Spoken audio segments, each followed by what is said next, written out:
All righty. Welcome back to the Red Corner, everybody. Full house here. Bone, Slim, what's up, guys? How we doing today? Doing good, doing good. We got some games under our belts, so I can't wait to discuss it. We actually had one canceled already, too. So we got I one know. in, and we already got one canceled due to inclement weather. I know, brutal. We thought we were going to have a nice little Paul Skeens showcase. I was looking forward to that Harper and Skeens showdown. We'll talk more about that. But guys, you know the drill. Like, subscribe. You see our handles flowing through there on the bottom. We have Twitter. We have Instagram. Slim is actually now our CEO of TikTok. So more to come there. We will have some TikTok content Takeover. coming your way. It is the takeover. Yeah, TikTok was great so far. I was on for about 3 minutes yesterday, made about 15 different posts. I can see why it's the best in the market. That thing is fantastic, and I can't Mind wait control. to have some fun with it. That's what they say. I think it's nonsense. I think it's just good old fun. All right. Now, yeah, as long as you don't take it too seriously, right? But yeah, so guys, like we were saying there, today is a special day. It's one of our raffle days. And, stay tuned because we have about, Bones, what was it? This was our biggest raffle to date. Was it 94? Yeah, something like that. Yeah, 94, They're 95. still coming in. If you see me looking down, I'm writing names in. So yes. So that's for you guys. So if you're in the chat, we will still accept your entry into the raffle. We got a sweet Brad Lidge card to give away. Guys, let's talk some positional battles here, okay? Yeah, absolutely. Let's get to it here. All right, so here's the deal, right? There was Matt Gell put together a nice little article a week or so ago, and he basically highlighted the key battles for the team going into the 2025 season. Now, as we're all aware, we have a pretty complete roster, right? We're going to first and mostly just focus on the positional players, right? So ignoring the pitching stuff right now, we had 4 main candidates for that final bench spot. I'll just list them off here. Cody Clemens, Buddy Kennedy, Cal Stevenson, and then Weston Wilson. Now, I'm going to kick it over to you, Bones, first to kind of talk about where you're leaning out of those 4.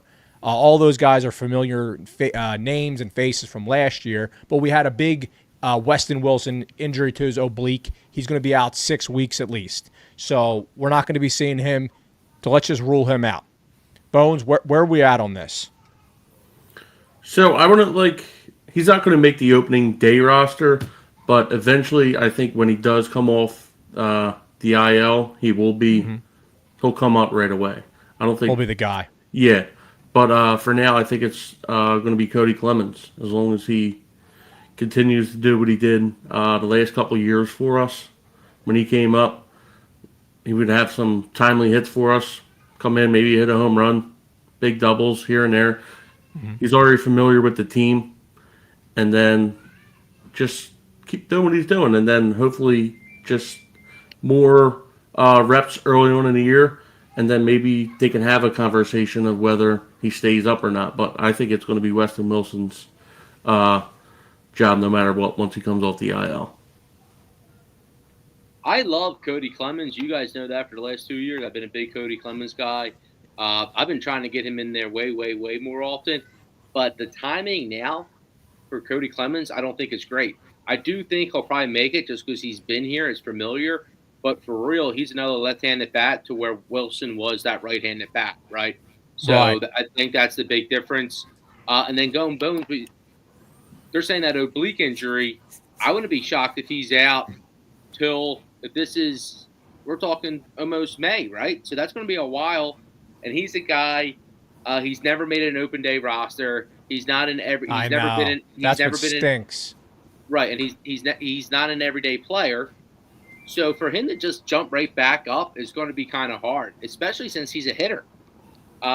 So he's going to be jumping right back up, not staying even close to staying loose off an oblique injury, which I think at their heels you probably want to not, keep it warm. I don't know.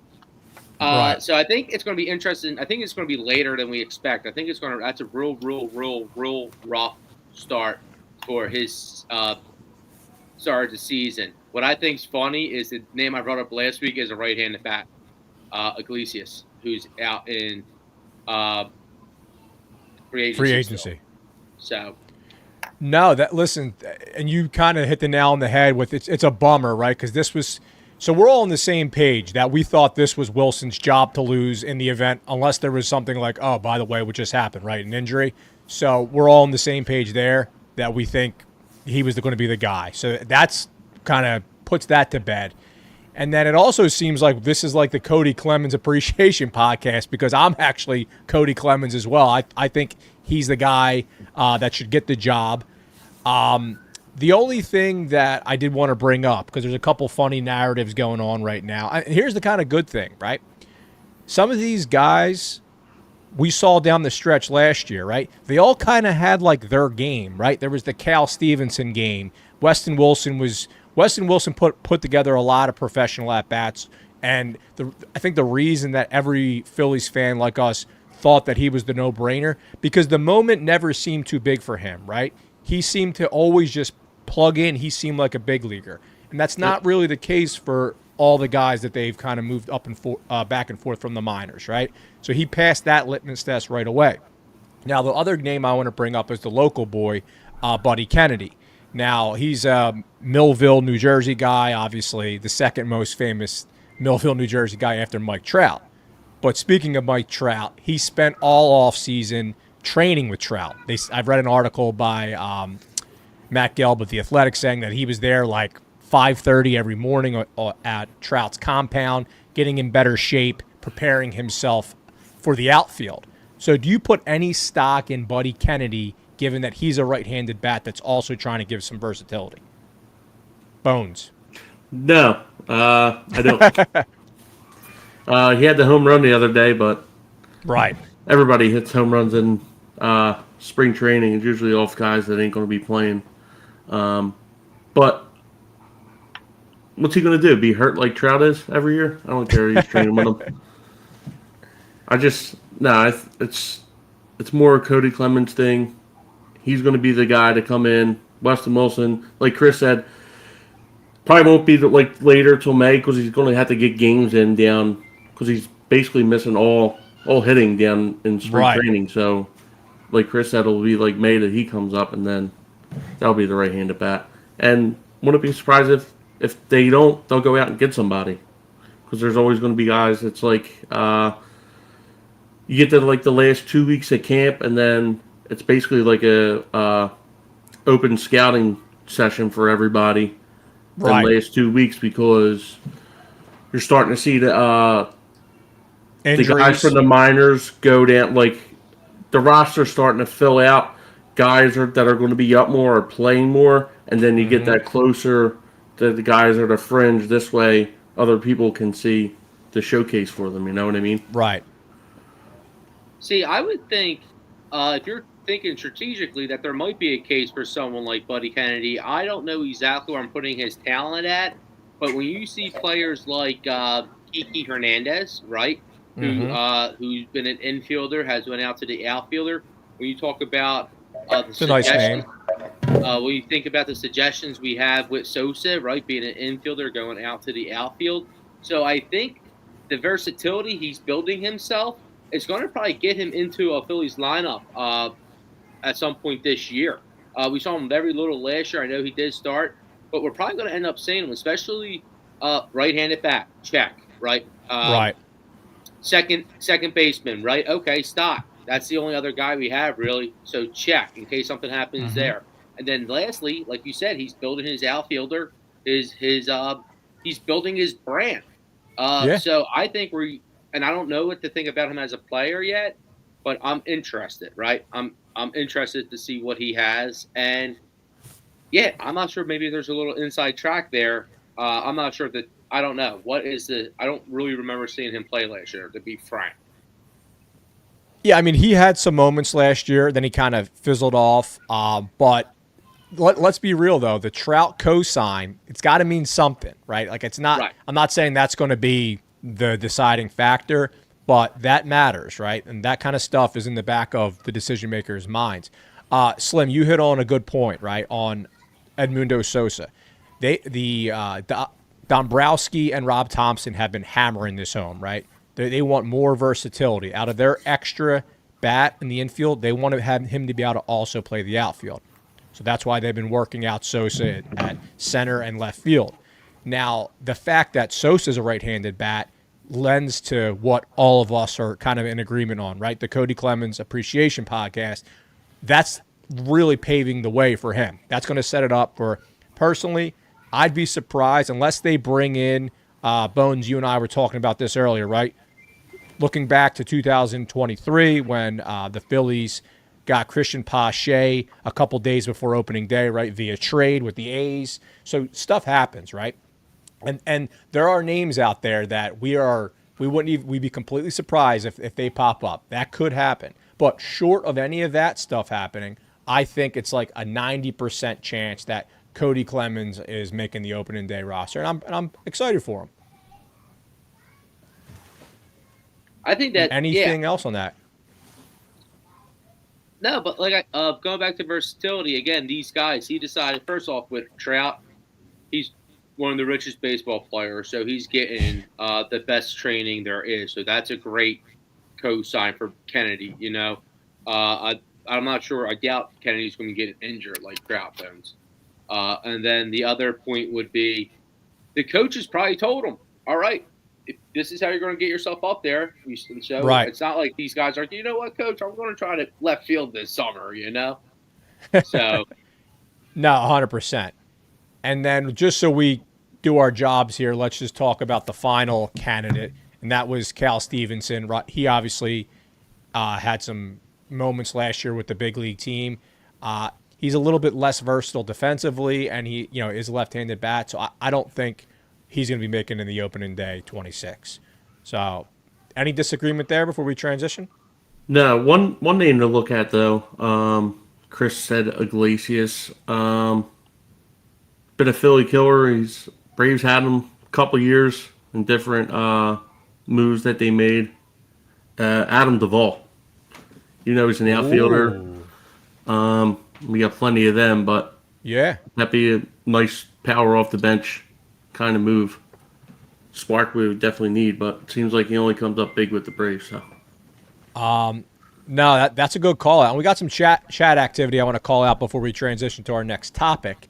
Franny D said, I think Cody should make the club. So he's in alignment with us that he thinks Cody Clemens should be on the opening day roster. Cool to hear that. And then we got Willie D commenting, I know who shouldn't be on the roster, Stubbs. Yeah, I mean, we talked about this on the pod. Given the fact that, Stubbs hasn't really won the job in the past, combined with the fact that he does not have any more minor league options, I think it's probably going to go to Marchand. What do you guys think on that one, on Rafael Marchand? I think it seems like it's definitely going to be Marchand. I think what we got to look forward to is who's going to be catching for the Phillies in the future, right? Is Marchand going to show enough to just let Remuto walk? Especially when it comes to calling a game. So that's going to be very interesting, and I'm watching it because we're kind of cheering for that, right? That happens because now what else? That 100%. If he starts hitting well, now that also gives us potentially a bat option to where we know Stubbs was I don't even know what Stubbs was. I really don't. Yeah, so, and you got to make the move, like, it's perfect to do it at the start of the year, like, because last year they were saying, we didn't want to mess up the gel of the team, and we know Stubbs is a clubhouse guy. Right. He's got the playlist that Chris loves. Right. And obviously wasn't doing anything with the bat, but going into the playoffs, they know they're not going to use Stubbs at all in the playoffs anyway, unless Romuta gets hurt. So just do it now. Cut him. Nobody's going to pick him up for the pros, and then we'll just get into the minors with the Phillies. If they need him, we'll come back up. Well, Bones, you hit it right on the head. it shows that whatever was the routine-based stuff, Marshawn has it down enough to where he's professional around all these other professionals, right? So now, because that was basically all Stott was kind of giving you. Now Marshawn is going to have to figure out how he's going to be able to contribute as a backup on a contending baseball team, right? And that hopefully can look more than just being able to be a break guy for Remuto, in any facet. Yeah, no, and we listen. We talked on this, and we'll transition here, but we talked on this last week, right? Last episode. This is a real factor in the JT Realmuto contract, right? If Marshawn is taking real advantage of the off days of Realmuto, and we don't have an extension pinned up, you better believe that that's going to impact the decision making, right? Boys, let's talk about Slim's favorite guy, and Nicky C. So there was this was kind of a weird delayed story that picked up some time, right? So this was how I was introduced. I read this article. I actually saw the interview live with Nicky C, right, when he made these comments about the pressure. There's not a lot of pressure playing free baseball, all that stuff, right? And then the news cycle kind of picked up.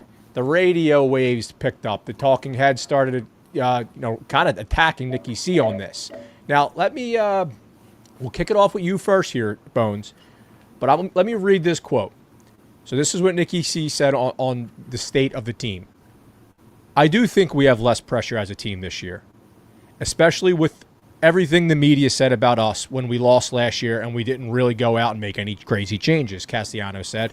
So if we lose, you guys look smart, which is dope, right? But then if we win, it's like a happy surprise. So it's kind of like a freeing place to play baseball. It's funny, when we first got Nicky C, he would, I remember I was listening to a game, I think he got the game-winning hit the first year we had him when he's doing an interview with Fransky in L.A. And Fransky and L.A. are two guys who are absolutely agreeable, fun, that they get the best out of people. They did not get the best out of Nicky C. Nicky C was very standoffish with him, right? And now we see Nicky C just opening up.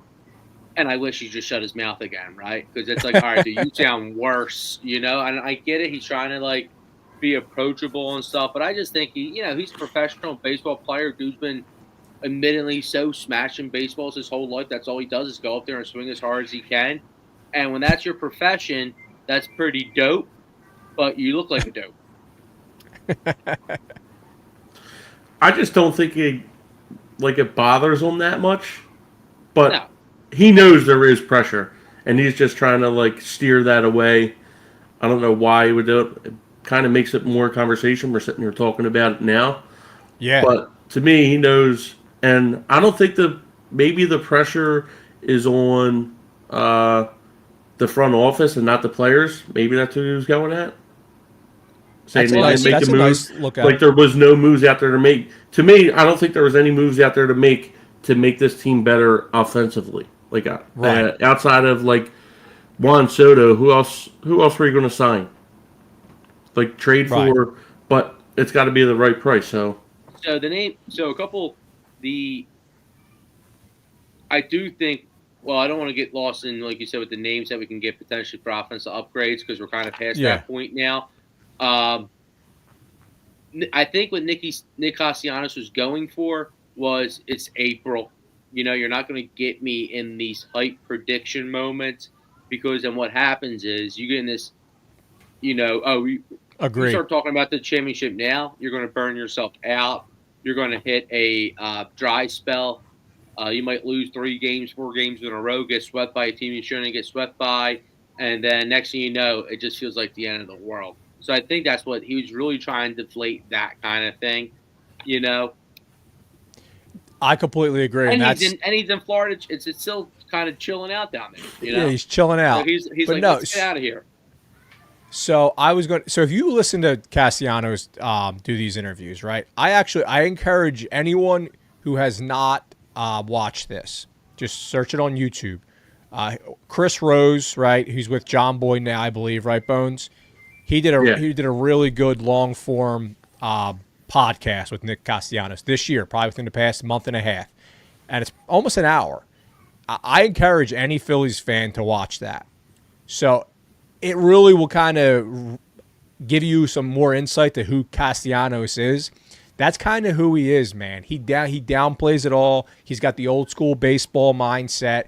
And Slim, like you hit on, it almost seems like Casty's gut reaction to any question to be asked is almost to be sarcastically dismissive and almost as if nothing's impacting him, right?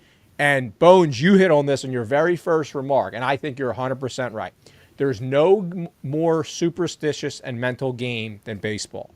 So I think Castellanos just tries to remove all that noise from his head, and he's saying, I'm playing freeing baseball, right? Like, there's no pressure.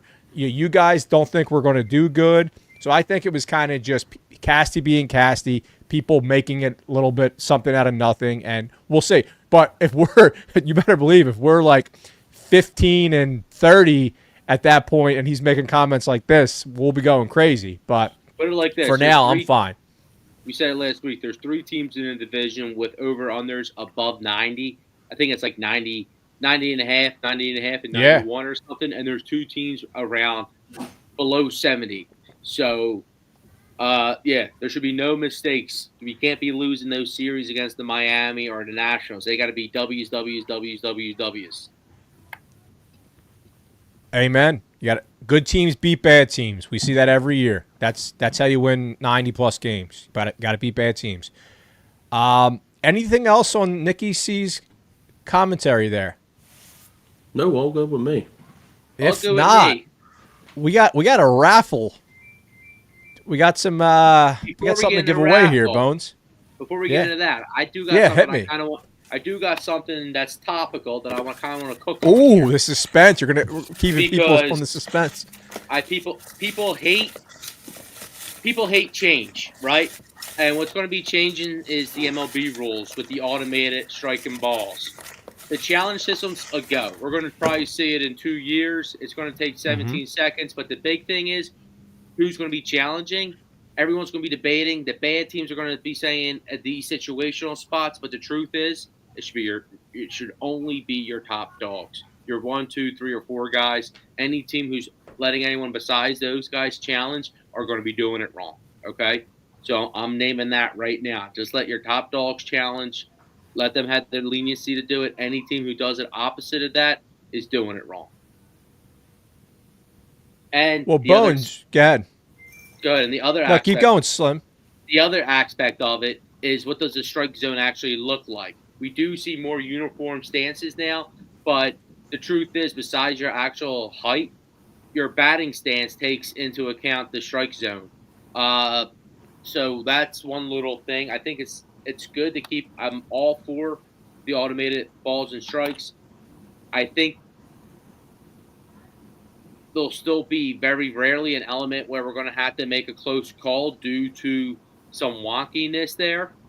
But I think due to the strike zone's differentiation between batters due to stance and height, we'll never see it go full-blown automated strike zone. So we'll always Let me stop you right there.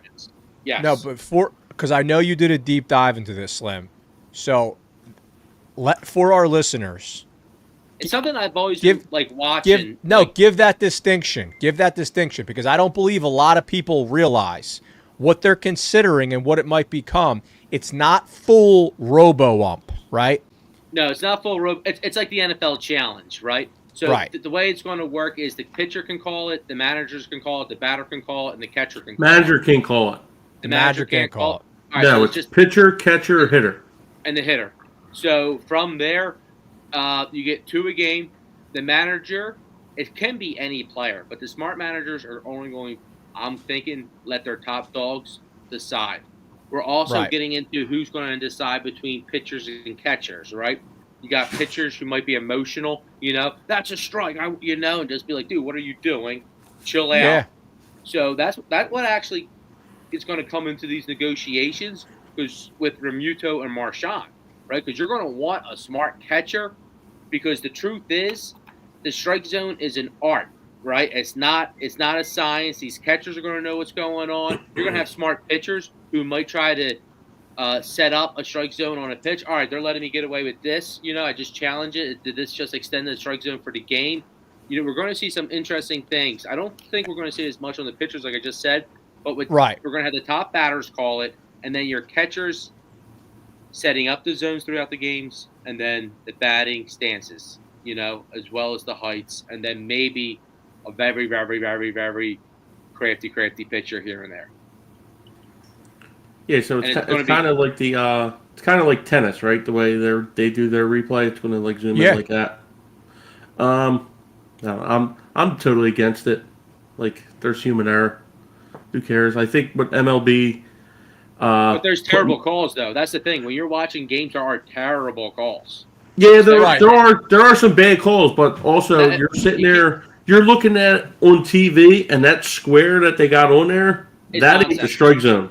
Like, that was the worst thing baseball could have did was have TV put that on there because it's 100% agree. Half the time it's wrong because these reports come out after every game. They're like, the umpires were like real bad tonight. Then these reports come out. No, they were only off on a couple of things, not as much as we were saying.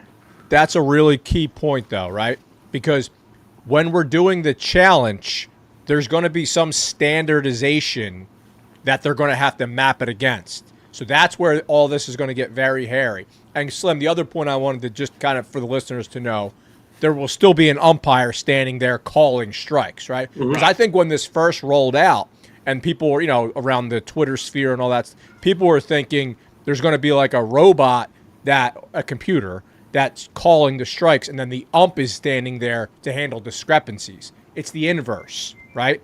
The ump is going to be calling the balls and strikes, and then the computer handles the discrepancies, which for purists, that's a lot more digestible. Thank you for bringing this up because this is very topical. I think just like Bones said, because us watching baseball, all right, all of a sudden we now have a strike zone. And I remember watching games with guys all the time, and it was always a fun debate, like people who wanted the robot umps, and I'd be like, dude, those strike zones are some of the dumbest things because of whatever, the heights, the stance, all these things. I mean, it's pretty close, but it's not perfect, yada, yada, yada. Right. And now seeing what they're doing with the challenge, making the automated part just part of this little challenge thing, I think is perfect, especially with the speed of the game. We're speeding up the game. Anytime you speed up the game, you speed up, to me, I want to say the quality because you're getting more the best teams are going to win because it's higher intelligent play, in my opinion. So I'm excited for all these new rules. And, I can't wait. I like how Terry Francona is not letting the guys that basically have a job on his team not use the robo-ump. Like, not use the strike zone. Like, you don't want them using it. They can do it in the minors. He goes, we're not going to use it up here in the big league, so he ain't going to practice it by here now. So. No, I saw that too, and I think like Slim. To me, that's him definitely against it. 100%. What is he, like a grocery store person? He doesn't use the self-checkout? Yeah. Yeah, right. He doesn't work there, right? But no. So the other thing is, and then we'll transition to the raffle. Because sorry for keeping you guys on the edge of your seat here, but you said that it's only going to be the top 3 or 4 hitters. The other thing, it's going to be very situational, right? A lot of people are going to want it to be. Hold on. A lot of people are going to want it to where it's only, 2 men on base or 7th inning on. So very situational, where that's going to be how it's used, right? It's not going to be bases empty with the 8-hitter up. Mm-hmm. But let's get this raffle going here. All right. Devin said we had 94 at the start of it. We have like 3 roll in that I put in. So without further ado, the winner of the Brad Lidge. Let me flaunt this a little bit extra. Check that bad boy out. This is what you will be winning. Look at that. As always, shipped to your address. All right, here we go. Who do we got? Let's see. Wow. No way. We got Kevin Doherty. Oh, I think that's one of our Instagram followers. Kev, I'll check that. Congratulations, Kevin. You are now the proud owner of this beautiful piece of memorabilia. Congratulations. Hold on. There we go. It's hard to make it. There you go. All right, Kevin. Congratulations, man. We will get that shipped over to you.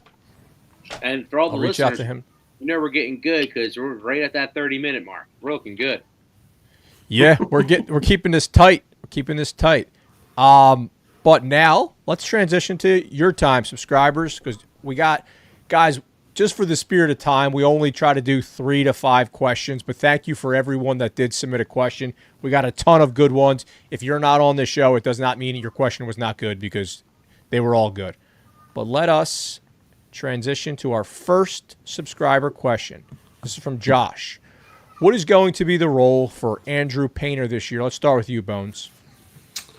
Role of Andrew Painter. So he's going to come up in like May or June when he's nice and out of the cold weather. Yeah.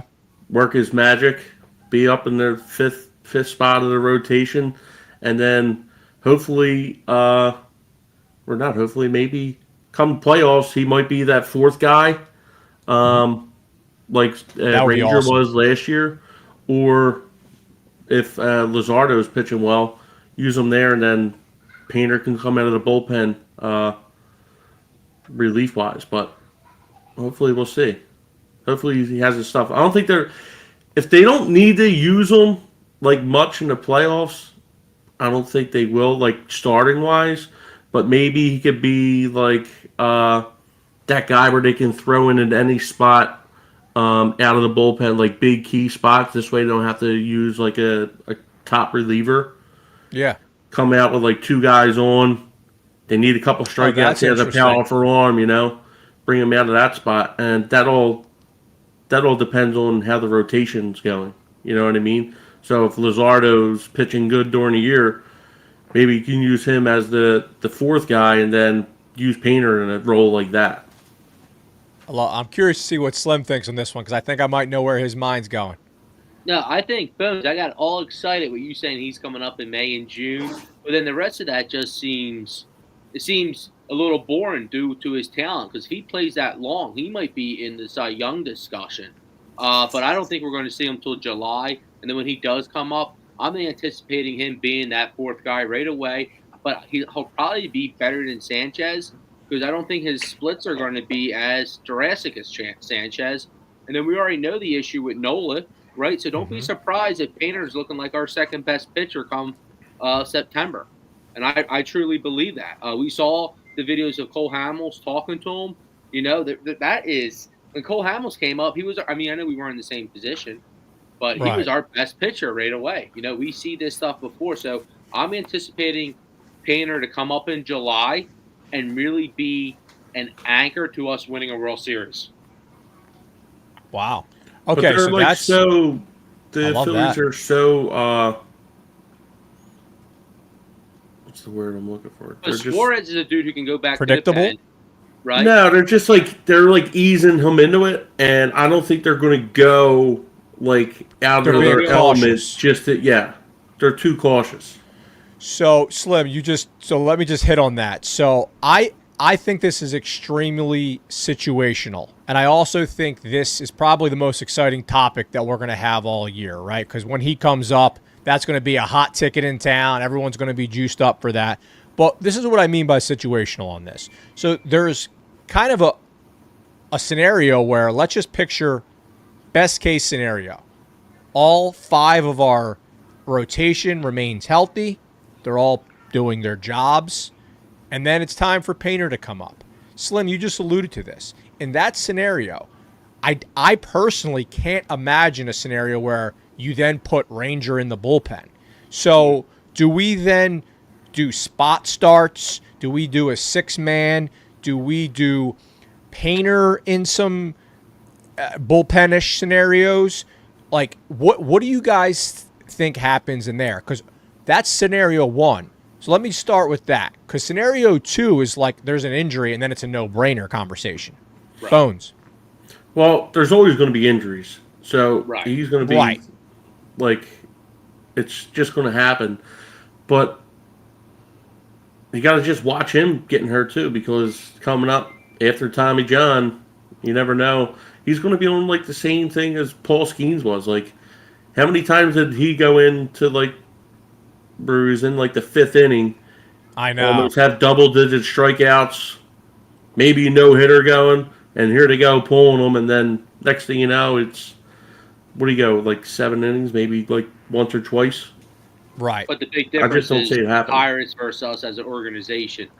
Just flat out, we're a better organization. We're way more competitive. We're trying to actually win. The pitch count is going to be on um, Painter.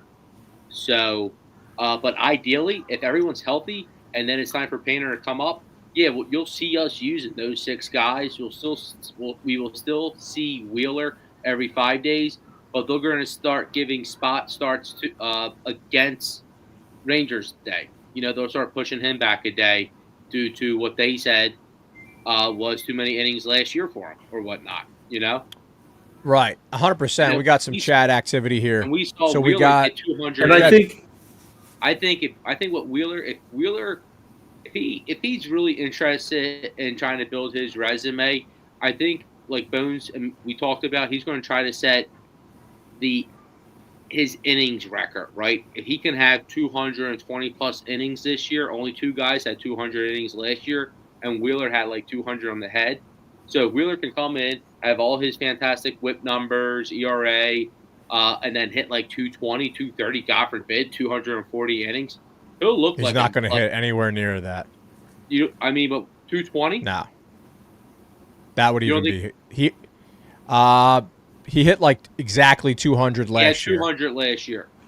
Yeah. So 220 would be a little bit that's high. But anyway, I get your point. Because then the truth is, then his stubbornness makes no sense, right? Then he should also be getting relief days off, especially since going back 3 years ago, he has nail issues and he has dead arm issues and stuff like that. So I think that's why I said that. I thought he was going for it, if he's going for it. I think they're more inclined to use Suarez out of the bullpen because of he can do it. They know he can do it. He's did the role before coming out of there. So I think they're more inclined to put him there before anybody else. But he might be disgruntled, especially in a contract year, right? He'll be pissed off. Oh yeah, that's. Oh, I was just going to say that.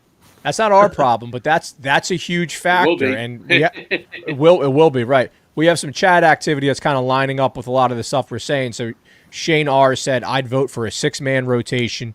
Just wonder if that would bother Wheeler and Nola routines, just like we were talking about." Yeah, man, that's where my mind is. I'm like, is this a scenario where is it ever actually going to be realistic, right? Or is Wheeler and Nola actually going to want to have this minor leaguer come up and throw off their rest day? So I don't know. Yeah, I think the 6-man thing is going to be hard to sell, especially they talk about Wheeler, and they would probably have. I'm not sure, but the other guys, Suarez needs breaks. I think Nola for sure needs breaks. I don't think we need him hitting all those innings. But again, the other side of me tells me that it's a bunch of hogwash and let these guys throw until they can't throw no more. 2 other quick questions here from the chat. They'll move on to our final subscriber question. We have, does Painter have Skeens type talent?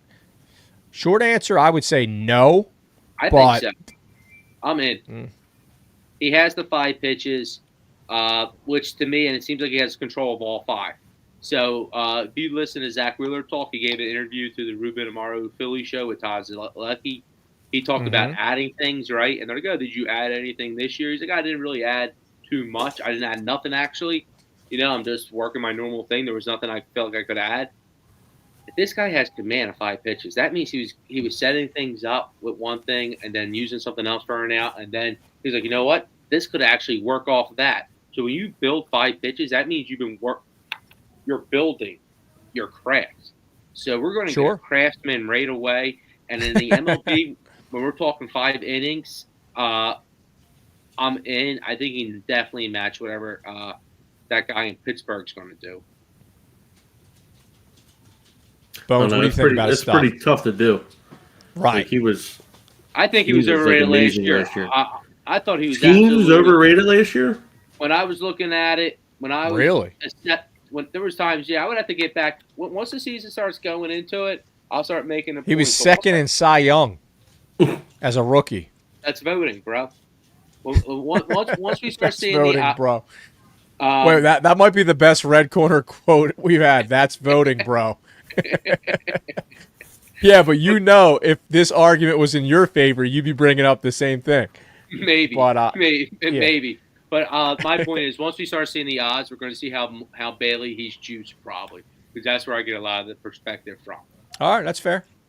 All right, guys, let's end our 15-minute Andrew Painter conversation. But listen, Painter, it's a hot exciting. topic, man. It is. We haven't had a prospect like that since Cole, man. All right, so second question. Speaking of subscriber, we got a big question there.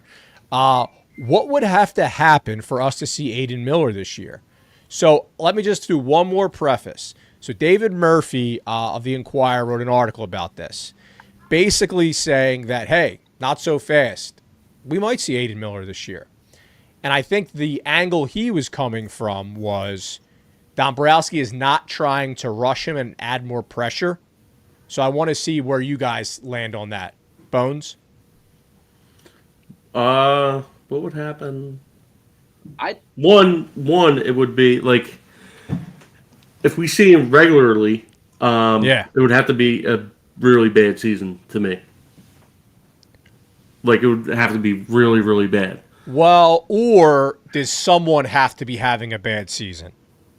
I think that's the and by the way, those two can coincide, but if someone's having a bad season, and Slim, I don't want to steal your thunder on this. no, you're So, good. jump on it. No, I'm with you because I'm not going to sit here and be the guy, but I think that's Yeah. the two things, right? We have a really bad season, or we can. Stott's going to should be able to stay in the major leagues at second base, regardless of how he's hitting, due to how great he is at second base defensively. But if he's not hitting, and Aiden Miller's a guy who's a shortstop talent, that means he should be as good, maybe even defensively, as Stott at second base.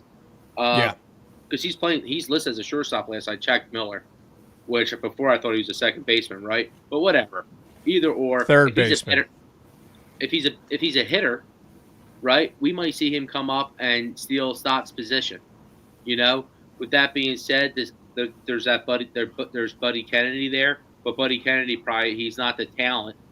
At least he's not quite noted yet as Aiden Miller. So if Aiden Miller is going to be a guy who's hitting the ball hard, getting the ball in the air, getting on base, we'll see what happens. But that's the only way. And Stott would have to have a terrible year. You know, it would have to be real bad. Yeah, so I had two. Bones, no, jump on in. I think it's just a real bad season by the Phillies and September call-up. That's about it. Get him acclimated, and then next year he can play with us. That's 100% the Vegas most likely scenario. And I don't think 100% agree this year. I'm with you. No. Nobody thinks this is happening this year. But the question is, if we were to see him, what would have to happen, right? So I think, Bones, what you just said is the Vegas #1 odds. But then there's two other scenarios, and these are both freak show scenarios, probably not going to happen, knock on wood. Slim, you just hit on that. Stott's having a really rough year. We're just like, whoa, we got to look in a different direction. At the same time, Miller's ripping up the minors, right? And then we're like, whoa, we got a guy here that let's try him out. Same thing with Bohm, right? Bohm's having a really like, whoa, what's going on here year. And then Miller can then potentially, he's killing it, slide into there to kind of see what he can do. That's the second. The third is the Phillies are playing really well.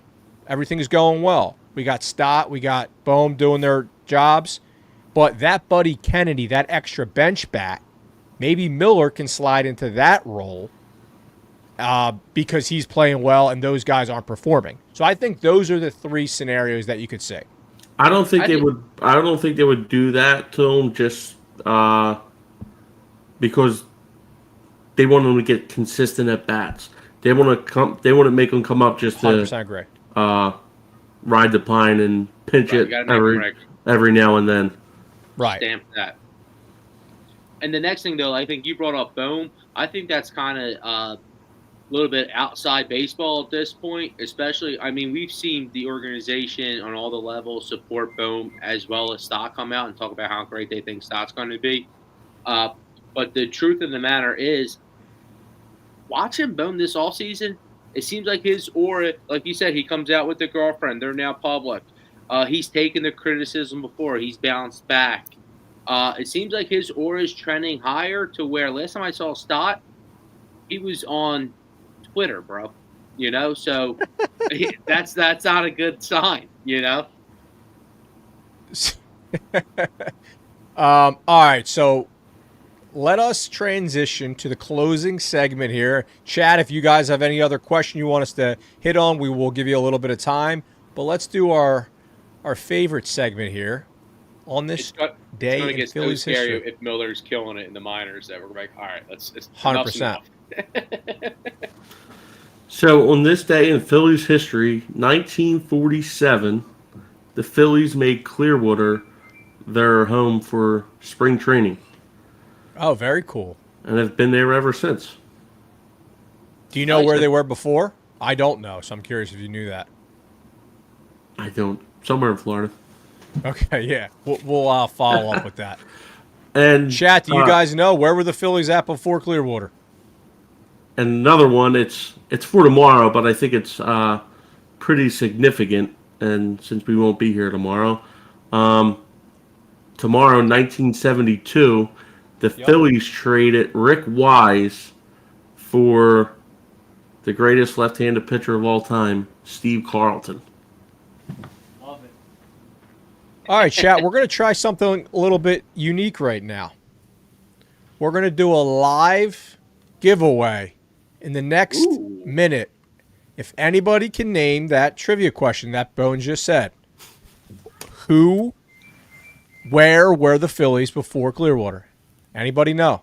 Again, Phillies lanyard. We will give this away. Live giveaway here. If anybody can name that, we will give you 30 seconds. Just a ready, set, go, Google. Ready, set, go, Google. Yeah. But listen, we didn't make any parameters. Can you Google?